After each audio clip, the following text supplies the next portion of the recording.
À notre Dieu soit toute la gloire. Amen.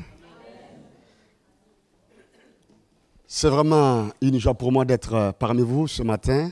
Ça fait déjà 3 ans que j'étais dans cette assemblée. Et je rends grâce à Dieu pour l'occasion qu'il m'accorde encore d'être là. Je m'appelle Emmanuel Sawadogo.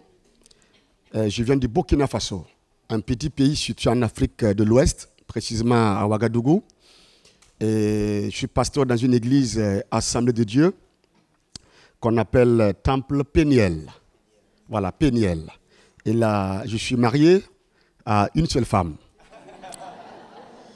Et le Seigneur, dans sa grâce, nous a donné 2 enfants. Eliada, qui a 8 ans, et Eliel, qui a 4 ans. Voilà, je suis là juste pour un court séjour avec Christian et Rijane qui m'ont accueilli. Alors là, je suis comme à la maison, vraiment. Et les jours sont passés si vite. Et c'est après-demain, Dieu voulant, le mardi, que je retrouve encore le Burkina Faso. Alors, j'ai vraiment sur le cœur qu'ensemble nous puissions méditer la parole de Dieu. Et nous allons continuer dans la thématique qu'on a commencé hier l'après-midi, avec comme thème, c'était l'action du Saint-Esprit dans l'Église.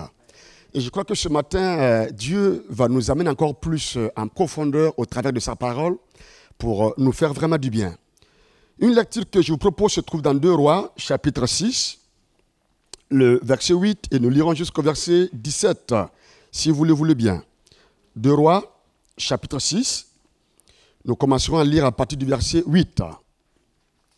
Il est écrit, le roi de Syrie était en guerre avec Israël, et dans un conseil qu'il tint avec ses serviteurs, il dit, « Mon camp sera dans un tel lieu. » L'homme de Dieu fit dire au roi d'Israël, « Garde-toi de passer dans ce lieu, car les Syriens y descendent. » Verset 10. Et le roi d'Israël envoya des gens pour se tenir en observation vers le lieu que lui avait mentionné et signalé l'homme de Dieu. Cela arriva non pas 1 fois ni 2 fois. Le roi de Syrie en eut le cœur agité. Il appela ses serviteurs et leur dit, « Ne voulez-vous pas me déclarer lequel parmi nous est pour le roi d'Israël ?»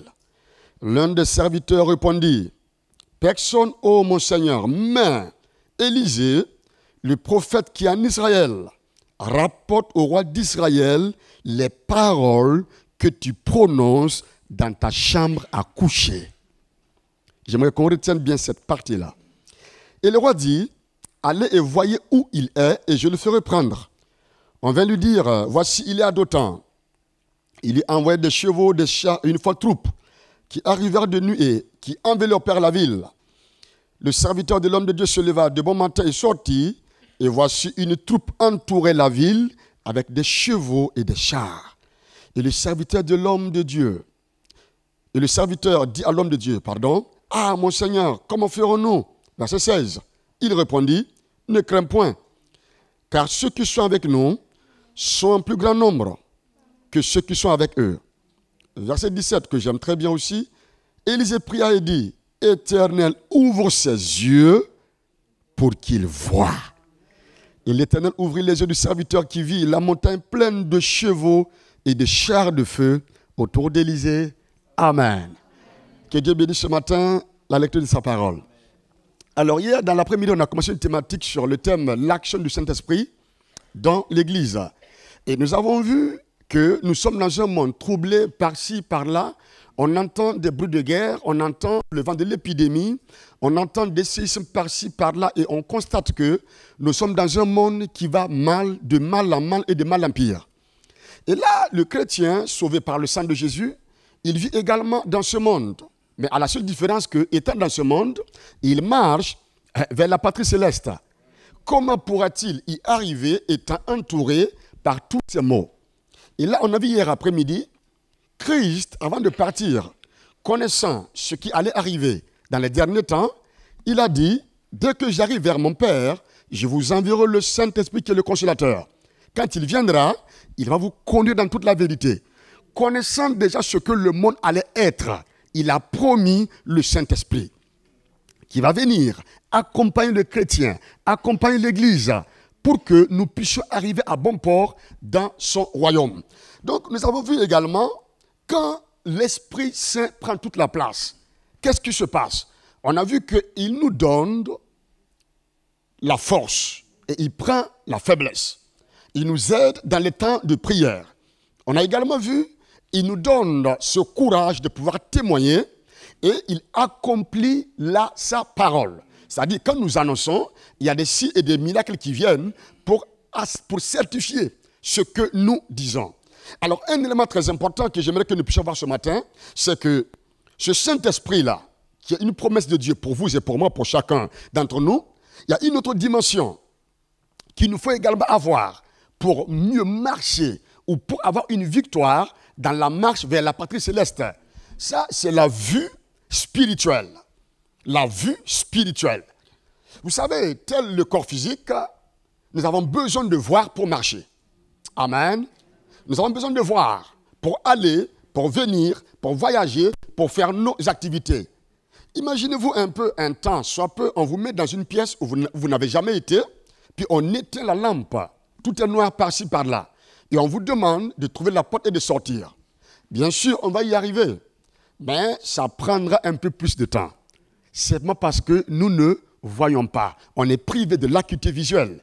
Puisqu'on ne voit pas, on ne peut pas aller. On risque de cogner telle ou telle chose, de faire marche arrière, de poser nos mains pour voir est-ce qu'il n'y a pas un obstacle avant d'y aller. Vous savez, sur le plan spirituel également, la vie spirituelle, c'est la chose qui nous aide à marcher plus avec le Seigneur. Par la vie spirituelle, nous pouvons voir des choses qui vont venir à l'avance. Par la vie spirituelle, nous pouvons arriver à discerner la volonté de Dieu pour chacun d'entre nous. Et cela, c'est par le Saint-Esprit, quand nous sommes en communion avec lui, il ouvre nos yeux. C'est-à-dire que physiquement, je vois, mais là, spirituellement, je peux aussi voir. Les deux dimensions sont là. Si la vie physique, elle est importante, la vie spirituelle, elle est aussi importante. Et je veux croire ce matin que le Seigneur, dans sa grâce, il veut permettre à chacun d'entre nous de voir au-delà de la vie physique. De voir au-delà de la vie physique. Et pour moi, c'est une grande chose. Dans 2 Rois 6, la Bible nous parle de l'histoire d'un peuple qui s'appelle la Syrie et qui était constamment en guerre contre Israël. Et qu'est-ce qui se passe? Ils traçaient des plans, ils faisaient des actions pour attaquer cette nation qui était Israël. Et chaque fois que le roi de Syrie, avec son équipe bien sûr, et il mettait un projet en place, des systèmes, des méthodes ou des tactiques pour attaquer Israël, la Bible nous fait comprendre qu'il y a une personne en Israël qu'on appelait Élisée. Vous savez, il y a bien sûr l'armée, mais il y a une personne dans ce pays-là qu'on appelle Élisée. Et cet homme Élisée, il envoyait tout le temps son serviteur pour aller dire au roi, « Hé, roi, écoute, les Syriens vont arriver dans 2 ou dans 3 jours, ils vont se poster au nord-ouest, à tel endroit, envoie vite des soldats qui vont s'y tenir en observation. » Et chaque fois, quand les Syriens arrivent, ils trouvent déjà que, malgré qu'ils ont tracé les plans étant chez eux dans leur pays, quand ils arrivent au lieu indiqué, qu'est-ce qui se passe? Ils trouvent les soldats israélites qui sont postés à cet endroit-là. Et la Bible dit que ça n'a pas été une fois ni 2 fois, non, mais à plusieurs reprises. Regardez ce qui se passe ici. Israël avait une armée. Oui, certainement qu'ils sont bien formés, je n'en doute pas. Mais là, il y avait quelqu'un qui s'appelait Élisée, qui était la lampe de toute la nation. Rien ne peut se passer en Israël sans que le Seigneur n'a vu cet homme Élisée. Simplement parce qu'il voyait. Il est chez lui, il n'est pas militaire à ma connaissance. Non, la Bible dit que c'est un prophète. Il est chez lui tout calmement. Mais étant dans sa maison, la Bible dit qu'il voit ce qui se passe au dehors. Le Seigneur le permet de devancer le temps, de savoir qu'est-ce qui va arriver dans 1 semaine, dans 2 semaines, dans 1 an, dans 2 ans, dans 5 ans. Et là, il avertissait au roi en lui disant, mais écoute, envoie des gens ici. Parce que les soldats syriens, ils vont passer par là. Et plus tard, le roi de Syrie, il se mettait en colère parce qu'il ne comprenait pas. Il s'est dit, mais certainement, mais dans mon équipe, là, il y a quelqu'un ici qui me trahit tout le temps. Quand on fait les réunions de comité, il prend nos plans, il s'en va donner au roi d'Israël. Voilà pourquoi, quand on y arrive, on trouve les Israélites qui sont postés là. Et quelqu'un lui fait comprendre que, oh roi, non, non, non. Personne ici n'est contre toi. Rassure-toi, roi. Seulement, il y a une personne. C'est la partie qui me touche beaucoup. Il n'a pas dit qu'il y a une armée. Non, écoutez-moi très bien. Il a dit, il y a une personne. Alléluia. Il n'a pas parlé de l'armée, des généraux, des colonels. Non, non, non, non. Il dit en Israël, pourquoi on n'arrive pas à les attaquer? Il y a une personne. Regarde le verset 12. Mais l'un des serviteurs répondit, personne au roi mon Seigneur, mais Élisée, le prophète qui est en Israël, rapporte au roi d'Israël les paroles que tu prononces dans ta chambre à coucher. À cause de cet homme-là, parce qu'il avait la vue spirituelle, le Seigneur lui permettait de voir au-delà de ce que les yeux physiques peuvent voir. Vous savez, je crois que Dieu a tout donné à son Église pour que son Église puisse avancer. Il nous a tout donné. Vous pourrez me dire, mais pasteur, oui, mais Élisée, c'est dans l'Ancien Testament. J'en viens. Dans l'Ancien Testament, l'Esprit venait sûr. Il n'entrait pas, non. Parce que Christ n'avait pas encore été glorifié. L'Esprit venait sûr. Il t'utilise pour faire quelque chose. Mais dans la nouvelle alliance, l'Esprit ne vient pas sûr, mais il habite en nous. Alléluia. Il habite en nous. Parce que dans l'ancienne alliance, il venait sur le roi, le prophète, le sacrificateur. Mais nous aujourd'hui, la Bible dit que nous sommes devenus le temple du Saint-Esprit. Donc si dans l'ancienne alliance, eux ils pouvaient voir, nous aujourd'hui, on doit plus voir. Parce qu'il habite pleinement en nous. Donc, le Père a tout donné à son Église. Il a tout donné. Maintenant, il nous appartient de prendre possession. Il nous a tout donné. Nous avons tout ce qu'il nous faut pour avancer, pour marcher, pour voir. Il y a tout ce qu'il nous faut. Seulement que, quand on ne persévère pas dans certains domaines, nous ratons certaines choses. Vous savez, j'aime tellement le mot persévérance. On peut le découper en deux mots. Persévérance. Perse et tu verras. Quand on va en profondeur, on obtient ce qu'on demande. Et là, par cet homme Élisée, le pays était impénétrable à cause d'une personne. Vous savez, la première chose, c'est que quand on a la vision spirituelle, on est tranquille. Dieu nous permet de vivre la chose avant qu'elle n'arrive. On reste calme. Quand on a la vision spirituelle, Dieu te permet de vivre la victoire avant que le temps n'arrive. Les autres partent étant incertains. Qu'est-ce qui va se passer? Mais toi, tu vas déjà, étant sûr, parce que tu as déjà vu dans le surnaturel, dans le monde spirituel, ce qui va se passer. Et je crois qu'aujourd'hui, le chrétien ne combat pas parce qu'il doit combattre. Non, nous sommes déjà en position de vainqueur. Christ, par l'œuvre accomplie sur la croix, il nous a déjà positionnés. Vous comprenez? Ceux qui sont pas dans le Seigneur là, et quand ils combattent, ils doutent. Mais nous déjà, il nous a positionnés déjà sur la position de vainqueur. Donc automatiquement, quand nous combattons, nous sommes déjà vainqueurs même avant de combattre. Donc si la vision vient s'ajouter à ça, imaginez ce qui va se passer. Et j'aime le Seigneur parce que il n'y a pas que je suis enfant, je suis homme, je suis femme, non. La grâce a été donnée à tout le monde. Et tous ceux qui veulent, ils peuvent en avoir. Je me rappelle, avant que je ne sois pasteur, quand j'étais toujours sur les bancs de l'école, à un moment donné, j'avais un examen que je devais passer. Et déjà à l'école, je commençais déjà à évangéliser mes amis et je les amenais déjà au Seigneur. Et même à l'école, déjà, on m'appelait pasteur. Il y a bien longtemps de cela. Parce que quand un enfant est malade dans ma classe, écoute, un jeune comme moi, moi ça ne me gêne pas de dire, est-ce que je peux prier pour toi? S'il dit oui, je prie. S'il dit non, je continue. Et toutes les fois où ces derniers ont dit oui et qu'on a prié ensemble, quelque chose s'est passé. Et là, j'avais un examen en fin d'études et c'est là que j'ai commencé à expérimenter la vision spirituelle. Vous savez, la nuit qui précède le jour où on devait aller composer, ce n'est pas quelqu'un d'autre, c'est moi. Je vous parle de ma vie. J'étais couché au même endroit comme d'habitude chez moi à la maison. J'ai vu comme une fenêtre qui s'est ouverte avec une feuille devant moi. J'ai vu, c'était épreuve de français. Vous comprenez ça? La nuit. Quand j'ouvre mes yeux, je ne vois rien.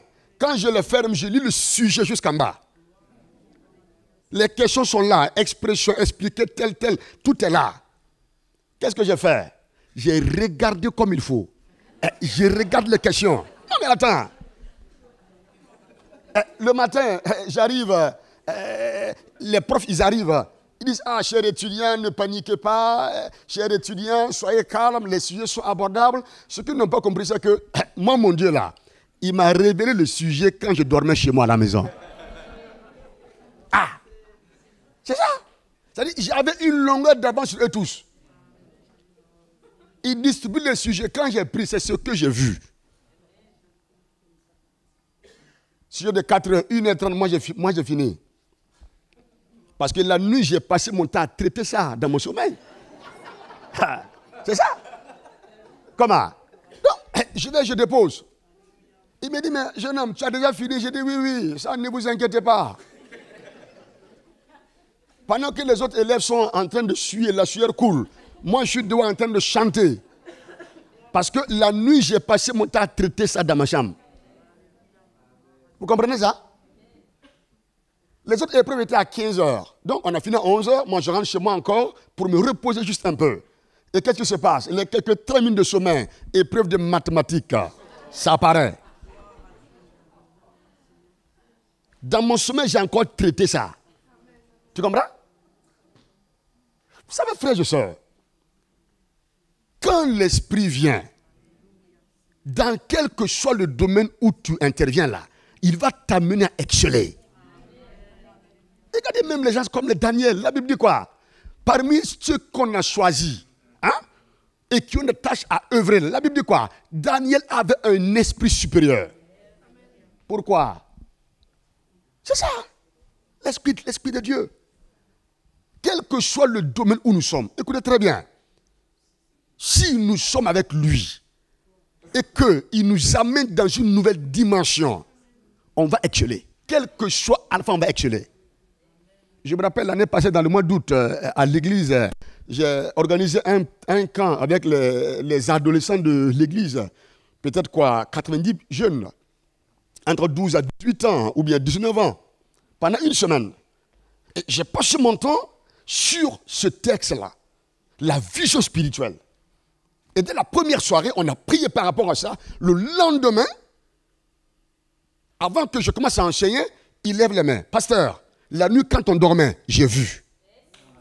Oh là là. Il dit j'ai vu. On a prié. Écoute très bien. 2e jour plus tard, le matin quand j'arrive encore, chacun peut te dire ce qu'il a vu. Ils ont commencé à voir des choses qui m'ont étonné.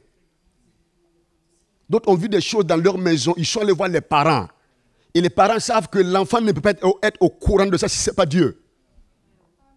Comprenez? Ils ont commencé à dire des choses cachées dans la vie de plusieurs personnes.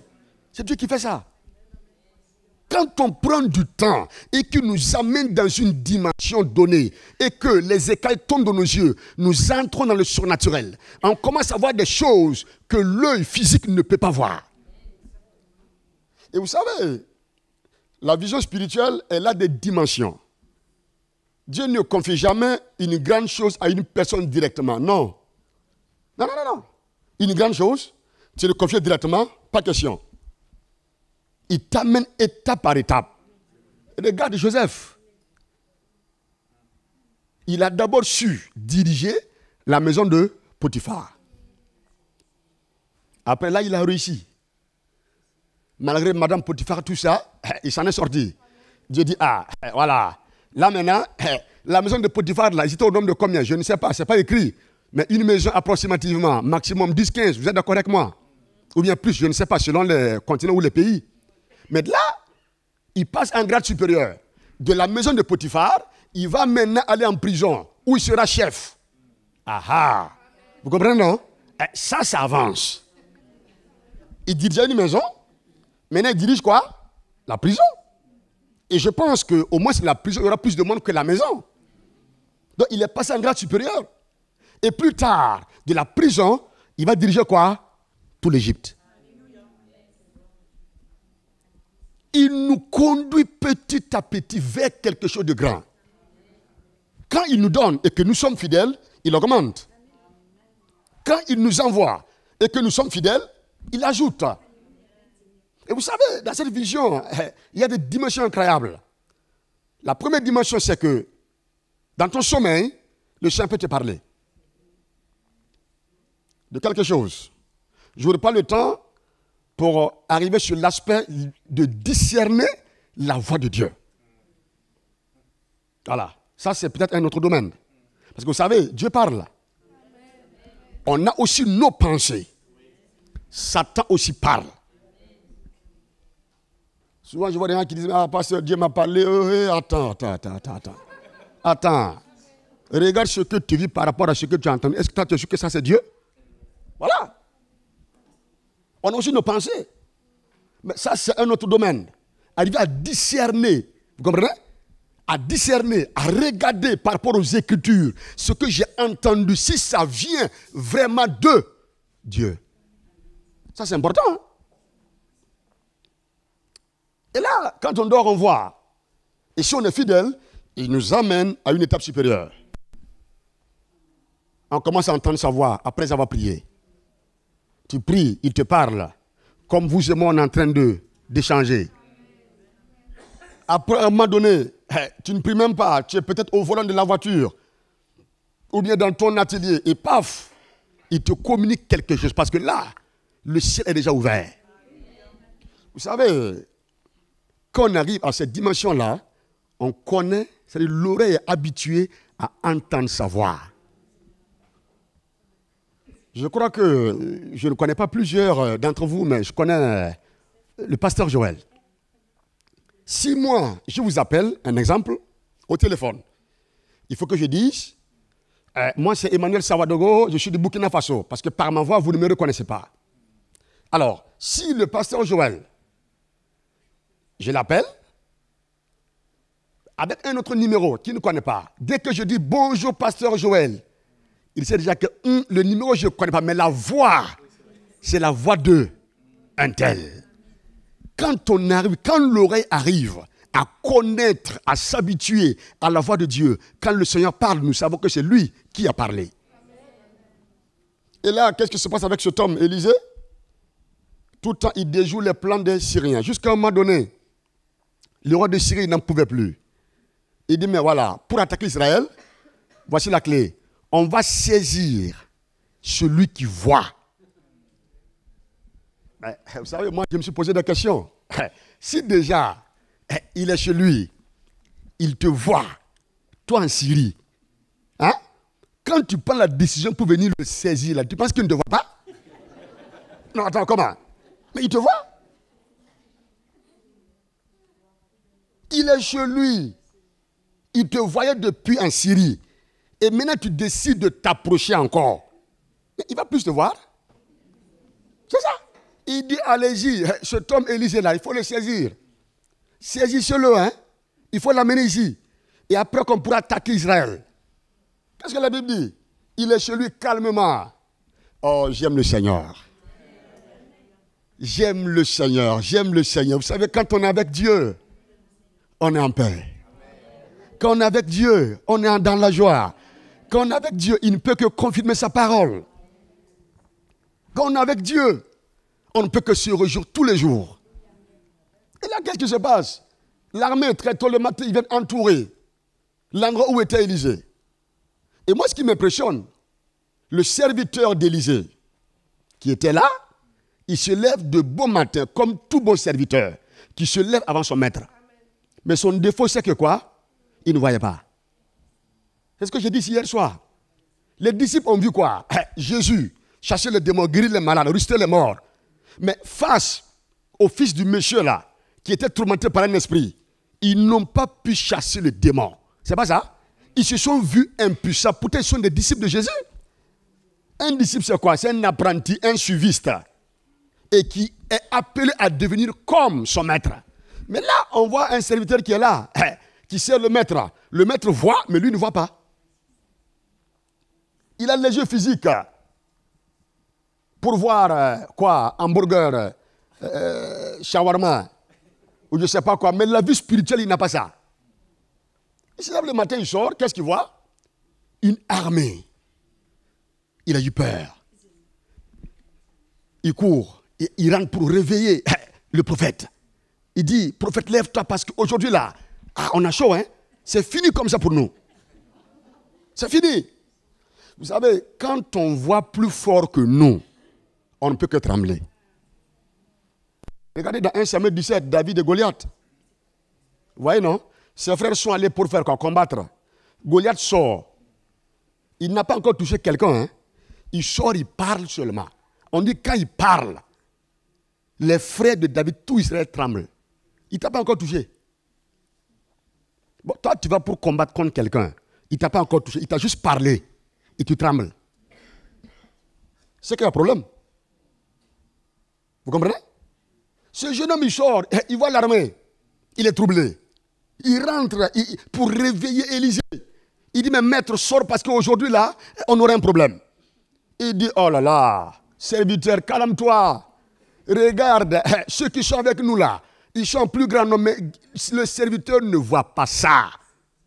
Voilà pourquoi Élisée dit, il dit, Seigneur, ouvre les yeux de mon serviteur. Alléluia.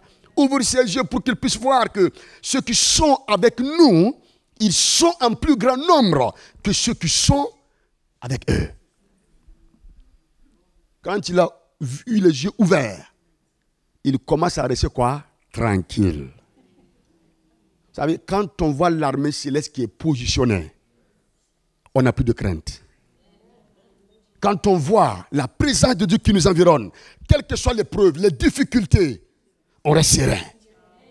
Vous savez, Dieu ne peut pas nous amener à Canaan, à la promesse, sans qu'on passe par un désert. Lisez Exode de Nombre. Israël, quand ils ont quitté l'Égypte là, pour arriver en Canaan, regarde très bien, ils ont traversé 10 déserts majeurs. Lisez bien l'écriture, hein. Et chaque désert est différent de l'autre. Maintenant, si Dieu est en nous et que nous voyons, oh là là là là là là, alléluia, nous sommes plus que vainqueurs. Parce qu'il est là, parce qu'il est là, parce qu'il est là, parce qu'il est là.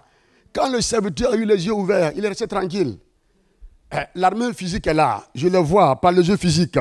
Mais au-delà de ça, il y a une armée spirituelle positionnée partout, que vous ne voyez pas, mais que moi je vois. Et à cause de ça, je reste tranquille ici. Rien ne peut m'arriver.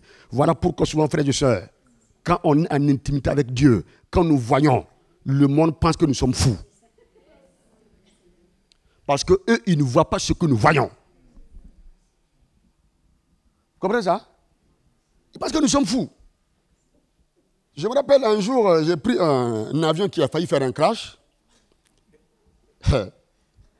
Et quand on décollait, c'est là que j'ai vu l'appareil qui allait s'affronter à une montagne et qui s'est écrasé. J'ai commencé à prier. J'ai commencé à prier, à prier. Et là, à un certain moment, le Seigneur me donne la parole en me disant que, serviteur, vous allez arriver à bon port. Juste quand j'ai entendu ça, j'ai commencé à louer le Seigneur. 15 minutes plus tard, on nous annonce que l'avion a un problème. L'avion commence à perdre l'équilibre. Vous voyez, les sacs commencent à tomber. J'ai mon voisin, parce que là, on était en train de manger là. J'ai mon voisin qui commence à crier, je ne vais pas mourir. Je ne vais pas mourir. J'ai dit, mon ami, calme-toi. Oh, comment me calmer? Parce que la mort est en face. Ce qu'ils n'ont pas compris, c'est que moi, mon Dieu m'avait déjà averti. Et il m'a dit que vous allez arriver. Le problème est là, oui. Mais Dieu m'a permis de devancer le temps.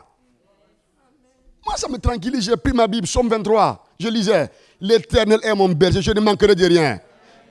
Mon voisin me dit, mais monsieur, ça va un peu? Ça va?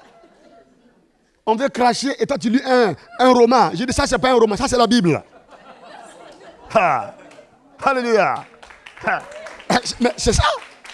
Parce que pour lui, un homme normal, dans une situation pareille là, attends.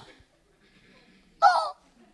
Mais puisque Dieu m'a permis de voir et de comprendre qu'on va y arriver, moi ça me donne quoi? La paix du cœur, je suis tranquille. Voilà pourquoi même dans la barque, quand on est ballotté, quand il y a le vent, hein, quand il y a la tempête, on reste tranquille. Parce qu'il est là. On va arriver à bon port. Frères et sœurs, je ne voudrais pas être plus long que ça, mais il nous faut laisser toute la place au Saint-Esprit. J'ai besoin de voir. J'ai besoin de voir. Même quand c'est impossible, j'ai besoin de voir. J'ai tellement vu l'action de l'Esprit dans ma vie que je ne doute pas de ce qu'il peut faire. Non. Même les choses les plus difficiles pour l'homme, je l'ai vu opérer des miracles. Je me rappelle quand je me suis marié avec mon épouse, on a fait 4 ans, on ne pouvait pas avoir un enfant. On était voir le médecin, tout ce qu'il faut. Il nous a dit, mais écoutez, vous, ça va être impossible. Hein? J'ai dit, ah bon? J'ai dit à mon épouse, écoute, ça c'est la pensée des hommes. Ils ont dit ce qu'ils peuvent, ce que leurs machines leur ont dit, c'est ce qu'ils ont dit. Reste tranquille, tu verras. Un soir, on était en train de manger parce que mon épouse m'a fait la bonne sauce. Pendant qu'on mangeait sur la terrasse, je vois une fillette toute petite qui marchait et rentre dans la maison et elle ressortait. J'ai dit à mon épouse, mais tu vois l'enfant là? Elle dit, quel enfant? J'ai dit, mais regarde là, regarde ici. Elle dit, elle ne voit pas. J'ai dit, Seigneur, ouvre ses yeux qu'elle voit. C'est là qu'elle a crié. Parce que là, elle a vu l'enfant qui ressortait. Je lui ai dit, rendons grâce à Dieu. C'est fini ça. Ça c'est fini. 3 mois plus tard, on n'a pas compris qu'est-ce qui s'est passé. Le miracle a apparu. Que le Seigneur nous aide ce matin à voir. Même quand c'est difficile, quand on voit, on reste tranquille. Vous savez, souvent le Seigneur est au contrôle. Mais comme nous ne voyons pas, on est paniqué. Oui, souvent il est là, il est au contrôle. Mais comme on ne voit pas, vous voyez, comme on ne voit pas, on a peur. Ah, qu'est-ce qui va se passer? Pourtant, il a déjà tout arrangé. Mais quand on voit, même pendant l'épreuve, les gens tremblent. Nous, on reste sereins. Parce que le Seigneur est déjà à l'œuvre. Et là, la Bible nous fait comprendre que quand le serviteur d'Élisée a vu, il est resté comment? Tranquille. Ils n'ont pas pu toucher à Élisée ni à son serviteur. Parce que seulement, il y avait une personne qui voyait. Frères et sœurs, je pense que ce matin, Dieu veut nous amener à une autre dimension. Il veut nous amener à une autre dimension. Il ne veut pas que nous soyons aveugles, non. Il veut que nous soyons tout le temps en intimité avec lui. Une connexion parfaite. Comme un papa veut parler à son enfant, il aime le toucher. Vous voyez, Dieu, il veut aussi nous parler. Nous communiquer les bonnes choses. Te dire, mon enfant, je suis là à tes côtés, mon enfant, n'aie pas peur. Il veut également nous parler. Et je voudrais ce matin que nous puissions, dans quelques minutes, nous abandonner entre ses mains et dire, Seigneur, je vais m'abandonner entre tes mains. Amène-moi ta sauce. Parle-moi. Que les écailles tombent de mes yeux. Amène-moi à voir ce que tu veux que je vois. Amène-moi à discerner, à comprendre et à connaître véritablement qui tu es. Parce que tu es le bon maître. Quand on voit, c'est après ça maintenant que quelque chose se passe. C'est ce que nous allons voir à 15h30. Après avoir vu, qu'est-ce qui va se passer? C'est ça. Quand on voit, après avoir vu, il y a l'action de l'esprit qui agit maintenant pour confirmer quelque chose. Mais en attendant ce matin, Seigneur, ouvre mes yeux.